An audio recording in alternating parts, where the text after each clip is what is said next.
Assalamualaikum warahmatullahi wabarakatuh. Saya Muhammad Rizky Muntasabiwi dari kelas 12 IPS 9. Di sini saya akan mempresentasikan pelajaran agama Islam bab 11 tentang faktor-faktor kemunduran peradaban Islam di dunia.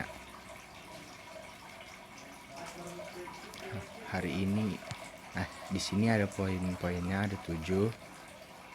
Yang pertama itu, umat Islam tidak mempraktikkan ajaran Islam yang termuat dalam Al-Quran dan hadis secara konsisten.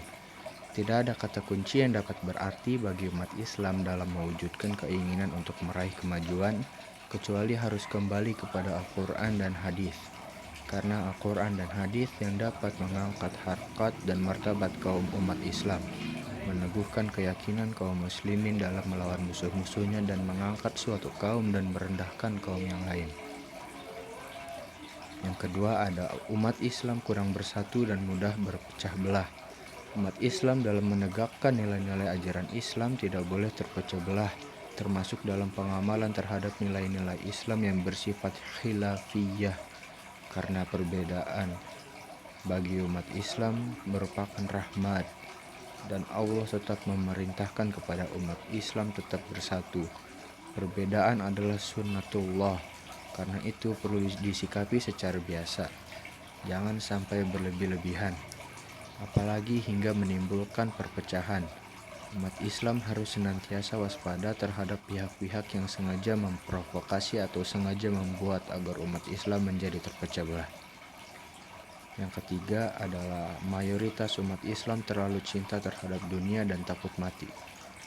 Pada era modern seperti sekarang ini, banyak umat Islam yang terjangkit penyakit wahan, yaitu sebuah penyakit yang melanda umat Islam dalam bentuk cinta kepada dunia dan takut kepada kematian.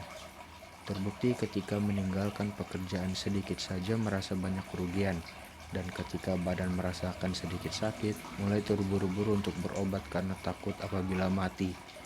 Padahal hakikat yang memberikan kesembuhan dari segala jenis penyakit hanyalah Allah Subhanahu wa Ta'ala, dan kematian pasti akan menghampiri kepada setiap makhluk yang bernyawa. Bahkan kematian datangnya secara tiba-tiba atau mendadak. Yang keempat adalah hilangnya semangat jihad. Pengertian jihad pada era modern perlu lebih diarahkan perang melawan 3 musuh Islam.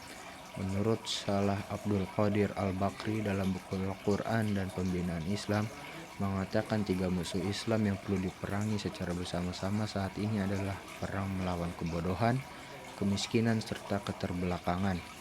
Ketiga musuh Islam ini harus diperangi secara serius, sehingga umat Islam tidak menjadi bodoh. Karena orang yang bodoh hidupnya akan menjadi miskin, dan orang yang miskin hidupnya menjadi terbelakang.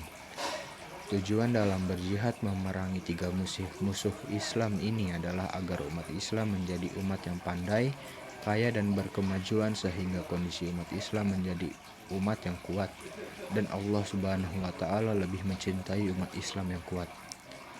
Selanjutnya adalah umat Islam kurang mandiri di bidang ekonomi. Agama Islam memerintahkan kepada umat Islam agar memiliki etos kerja tinggi dan melarang umat Islam bersikap pemalas. 2 prinsip Islam terhadap etos kerja tinggi harus dipahami, disadari, dan diamalkan oleh setiap umat Islam agar umat Islam tidak menjadi umat yang lemah, baik lemah iman dan Islam, lemah ilmu dan lemah ekonomi.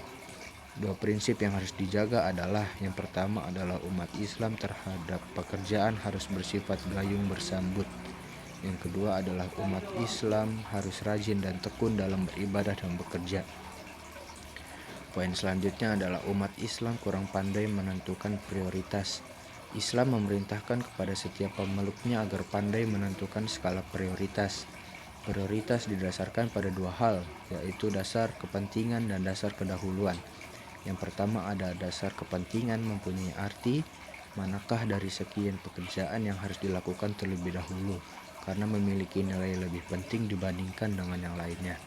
Yang kedua ada dasar kedahuluan, artinya adalah penentuan prioritas dengan berdasarkan manakah pekerjaan yang harus dilakukan terlebih dahulu dan kemudian. Pekerjaan yang dahulu harus didahulukan dan pekerjaan yang akhir harus diakhirkan. Selanjutnya ada umat Islam kurang menguasai media massa. Untuk memiliki keterampilan menulis di media massa, di samping perlu latihan secara terus-menerus, juga harus didukung dengan kegemaran membaca. Seorang penulis yang tidak gemar membaca, seperti buku dan sumber bacaan lainnya, bobot tulisan menjadi kurang berkualitas. Tulisan yang tidak berkualitas mengundang seseorang kurang berminat untuk membacanya. Karena itu, umat Islam harus gemar membaca dan menulis, sehingga secara bertahap dapat menghiasi media massa dengan tulisan-tulisan yang selalu up to date dan selalu sesuai dinamika zaman. Di sini ada faktor-faktor penyebab kemunduran peradaban Islam di dunia. Ada 3. Yang pertama itu adalah merebaknya budaya taklid buta, atau sikap mengikuti pendapat seorang mujtahid dengan tanpa mengetahui sedikitpun dalil yang dijadikan hujah, padahal semua mujtahid besar melarang kepada umat Islam agar tidak bertaklid kecuali menjadi seorang yang muttabi'. Yang kedua adalah pembiasaan antara yang hak dan yang batil. Sesuatu yang hak bersumber dari Al-Quran, hadis, dan hasil ijtihad ulama, sedangkan sesuatu yang batil bersumber dari nafsu. Dan yang terakhir ada terjadinya perhelatan yang kuat antara ilmu filsafat dengan ilmu tasawuf.